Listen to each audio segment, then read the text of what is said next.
Thought means just flowing. Sometime you touch it means awareness. Sometime you don't touch it, it's just going. This is the way it is happening. Whenever you touch it and whatever you experience, you do not just leave it. You pick up them and try to create an idea about what is going on in you. You are not able to live with the whole what is going on. So you wanted to just pick up few things and live with that. If your house is too big, you live in one portion and decorate, try to put your energy, attention, everything under one portion. Trying to create that one portion is what this joy shaft or pain shaft. Sometimes you create the pain shaft as a part of you. Sometimes you create the joy shaft as a part of you. Just create an idea. You see, now you have an idea. This food is very tasty. That idea, why? Because many times you had that food and it was tasty. So just the idea, just that depth, that thing, that's where the whole struggle starts. That's where the whole trouble starts. Instead of giving the idea, this food is tasty because so many times I ate and I have an idea about taste and all those things. Relax and straight away just eat. You will see it's totally different. It's not just the word tasty. And one more thing, whenever you create a label, when you say the particular experience or a person brings joy to you, second time the same person, same situation, same place or the same thing, same object may not bring that same joy to you. Because the mind has come in between. It has created the game. So whenever you create a joy shaft, you try to elongate by bringing that same person, same object, same situation into the life so that the expecting same joy will come. The joy shaft will become longer, but the same joy does not come. So the struggle to elongate the joy shaft leads only to pain. Then when you have the pain, you try to disconnect or disturb, break the pain shaft. The more you try to break the pain shaft, the more life you give. Actually, if you just sit and watch, let me have the death fear, it's okay. Automatically it will be replaced by some other thought. But the more you try, let me not have the death fear, you already created a gap by let me not have so that the death fear can again come. Because you created a gap, you are creating facility for death fear to happen. If you just relax, death fear cannot continue to be in your inner space. Because by your very nature, your inner space is replaced. If you relax, it will be replaced. If you try to replace, it will come back. That's the whole thing. Without understanding the logic, how the inner world functions, we are creating suffering. See, if you just relax, even if it is a worst fear of death or a lust or a greed, it can't hold your inner space. As I told you, simple thought will replace it. But if you are trying to replace, you are creating a gap for that to happen again. It cannot be permanently there. That is the law. So, if you relax, what will happen? Something else will come and replace it. Because you are not relaxing, you are creating some other thought. So, you yourself replacing, creating new thought and making now space for that death fear to come back. Because you are replacing death fear, what it thinks, oh, now already one more thought has come, now I can go back again. Let's go back. So, by suppressing, you are inviting. By reacting, you are creating. By replacing, by force, you are creating place. Uninvited guest, the thoughts which uninvited guest. Uninvited guest also creates irritation, you see. You don't have to create that irritation. Sometimes it creates an irritation. It doesn't have to be irritation. It's like a completely non-caring. A complete, what to say that, not bothered. Not bothered. Not bothered. Even these words are too small. Unclutching is the ultimate right word. Use that word itself. Much of literature available. What is your view on scientific reasoning on spiritual healing? It's good in the initial level as an inspiration. To tell you honestly, science is not that evolved to touch spirituality. Please I'm not, if I sound little strong, please forgive me. See, science is a bacha, 400-year-old guy. And spirituality is something like 10,000-year-old science. And one more thing, our masters are not something like a cheaters or superstitious guys or immature people. They lived such an intense quality of consciousness. They lived with such great quality of consciousness. So we don't have to use this ordinary scientist to measure our masters. This is too small scale. You understand? In the initial level, we too talk. I also talk in some places, science and spirituality and all, just to inspire the initial level people. And it's like the language in which they understand, I talk to them. Science is not evolved to touch the spiritual heights. You understand? Spirituality has reached totally different heights and depth. Science is just if you read the Albert Einstein's books, Einstein's literatures, you will see in the last days, he says very clearly, after this science cannot evolve, only the mystics can answer everything. Where science ends, spirituality starts. So, in the initial level, okay, it's like a bridging game. You also be there, we will also be there, let's help each other and all those things. The scientific reasoning, if it helps you, your shraddha, your sincerity, okay, have it. But the science is not that big to measure spirituality. There are thousands of things. You can, if it sounds too mystical, please forgive me. I have seen with my own eyes, these two eyes, I have seen yogis levitating and all those things. How will you define? Science can never justify. Can never, yes. Self-congratulating oneself by saying spirituality is much bigger than science. The moment this question comes, I have to become silent. Sorry. I have to become silent. See, is it self-confidence or a spiritual experience? This is a very subtle line. If you experience what I am saying, then I can be authentically say it's a spiritual experience. You see, it's not only just mine, it's yours also. But till you experience, you always have a right to say that it's ego or self-confidence. You have the right to complain till I give you the experience. So now I don't have any reason or a logical justification. So I have to back. You were writing the biography, and there is a God of the person whom you call master. I don't know what it is. Yes. Two things. Now, what is the difference between the two, and what is actually God? Yes. See, one thing, person who is feeling he is missing money in the life, who will be his God? Only Lakshmi, goddess of wealth. Person who is feeling he is missing knowledge in his life, who will be his God? Naturally, the Saraswati, knowledge of God, the goddess of knowledge. He will be constantly remembering only that deity. Whatever you feel is missing in you, you will project that, and fulfillment of that only you will feel as God. Whatever you feel you are missing, you will try to have it by meditating or believing or praying to that energy. So, a normal man projects his God out of his fear or greed. An enlightened being does not project anything. He just lives his very life. The very life radiates godliness. Exactly, if you want to ask the definition of God, whatever is, that isness, if you come, you see, it's like I was talking about understanding that both identities are false.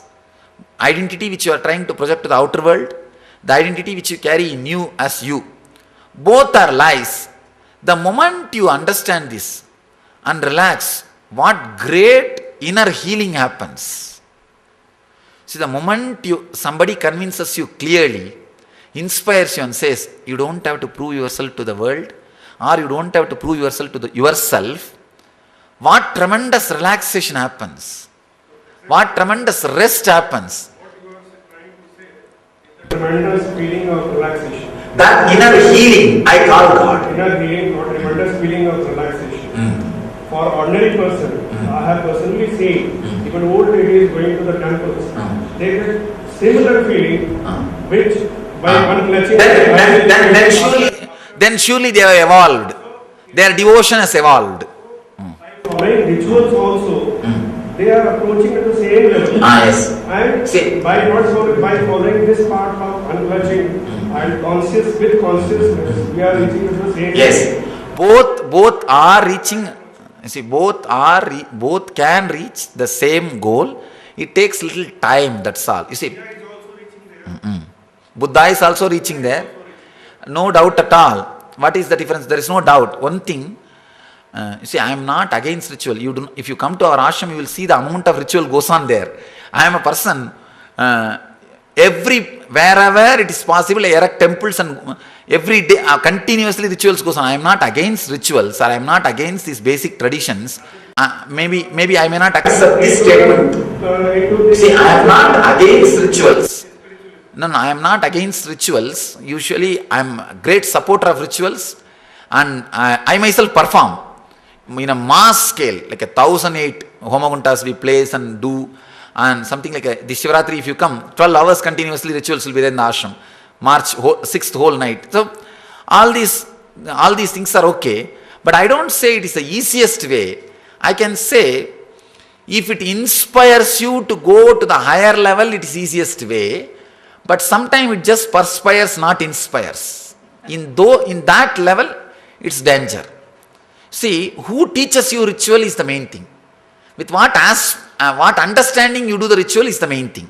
So I cannot say it is the easiest way. I don't feel it's the easiest way. With understanding, it can be easiest way. Not without that.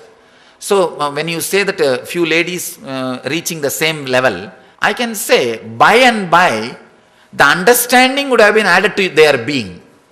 That only raises them. Beautifully Shankara says in Viveka Chudamani, even Kalpakala Pariyanta, one Brahma's age, if you are doing rituals without the knowledge or the understanding, you will not reach anywhere. In beautifully Shankara puts in Viveka Chudamani. So I feel the rituals are okay to start. I am not against them. I myself practice, teach, and I keep the whole tradition alive. So that is not the thing. But we need the understanding part. We need to give a little more importance to understanding part. That's all I am saying. The idea of decluttering appears to be self-evident in the sense, and so many thoughts are coming into expression. If a particular thought you want to declutter, well, first we have to focus on that thought. Then only you will think about decluttering. No. These are all too many. You are again bringing too many numbers into one process. You understand? You don't have to focus on the thought to unclutch. Unclutching does not need to be, say, after unclutching, you may have the focused consciousness. But for unclutching, you don't need focused consciousness. Concentration is a byproduct of meditation, concentration is not path for meditation. Dreams, unclutching the dream also, it's possible. How do you do that? In the day, see, actually, your night dreaming is nothing but the reflection of daydreaming. Let me finish describing. Daydreaming means the whole day constantly oscillating. If you unclutch during daydreaming, that same awareness will enter into night dreaming. See, daydreaming and night dreaming is very closely connected. Daydreaming, if you reduce the daydreaming, night dreaming will reduce. The daydreaming reduction means unclutching in the daytime. Naturally, you will start unclutching in the night time. I have seen it happening in my own life. You see, the unclutching is such a powerful technique. It can reach to your subconscious and unconscious. Now insert it into your consciousness and start churning. And it will reach to subconscious and unconscious. It's like a Kshirasagara Mardana. They call it churning of the Milky Ocean. Just like that. If you understand that story, the Meru, the hill, is the technique unclutching. And all the devatas are good thoughts, all the rakshasas are bad thoughts. Mind is the snake. The technique is the Meru, the hill, and the mind is the snake. Good thoughts are devatas and bad thoughts are rakshasas. And the Milky Ocean is your consciousness. Start churning. Guru is the tortoise, who is balancing the technique properly. And Guru is the tortoise. And start churning this side and that side. And you will see suddenly, first the Kalpadaru will come. All your desires will be fulfilled. The different energies will come. Siddhis will come. All these devatas who want that, they stop with that, that's all. And after that, deep depression will come out. That's alagala. Tiredness or depression. The mind, by churning, your mind will say, no, I am bored, I am tired. This is not going to lead anywhere. This Swami came and taught something, I am sitting and doing something here. This idea, it is arduous, strenuous mental process. That's a poison. Alagala Visha. That time, the person who comes and swallows that poison and gives you the inspiration is Master Shiva. He comes and swallows that poison and gives you the inspiration. No, don't bother. Churn again. And he is the Master, Shiva, again. Shiva appears as a Vishnu, tortoise, and maintains the churning process. And he appears as a protection, guide, during the depression, and gives you the encouragement. And finally, what comes out is Amrita, enlightenment. Till then, the churning has to continue. Unclutching has to be drilled continuously. You see, this idea I have to continue unclutching also you take now. Don't even have that idea. Just unclutch this moment. Just unclutch this moment. You will never feel bored by unclutching. If you start thinking about unclutching, you may feel bored. Not by unclutching. I have never seen anybody feeling bored by unclutching. They feel bored by thinking about unclutching. How long I can unclutch? What will happen? Why should I unclutch? When it will end? You will feel bored. You will have the problems. Just by unclutching, nobody felt bored. Every moment will be new. Every moment will be ecstasy. Every moment will be joy. Every moment will be excitement. Unclutching is a source of unending excitement. Ananda Spurana. The unending excitement and intensity.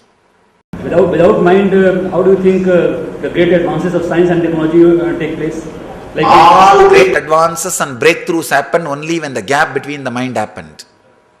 Please understand, not only Albert Einstein, I myself personally met one scientist, I forgot his name, just 3 years before in San Jose. He discovered laser and maser and got the Nobel Prize. I myself personally sat with him. I had a lunch with him. I was talking to him. How did you discover? Exactly describe the experience. How it happened. He said, Swamiji, it's a business secret. I can't tell. Then finally I agreed to tell. He told me, Swamiji, I was thinking, nothing happened about this. Suddenly one day early morning in New York, I went for a walk. And I was relaxing in the bench. I decided that I am not going to be successful. I am supposed to present this in a meeting after 3 days. So I decided that I am not going to appear in that meeting. I am not going to present. Forget about it. I relaxed. Over. Suddenly I don't know how it happened. There was a big gap, silence in my inner space when I was resting in the New York Park. And end of that gap, silence, this whole formula was revealed. It just happened in me, in my logic. And one important thing, I know the result, but I do not know how I came to the conclusion. I did not know the steps. Now if I present the result in the meeting, they will tell that I have stolen the result. Because I don't know the steps. 3 days I sat and developed the steps, and 3rd day I presented Swamiji. He says, I developed the steps and presented. Not only his experience, I myself personally studied many of the breakthroughs. Many breakthroughs. It always happened between the gaps, not by thinking.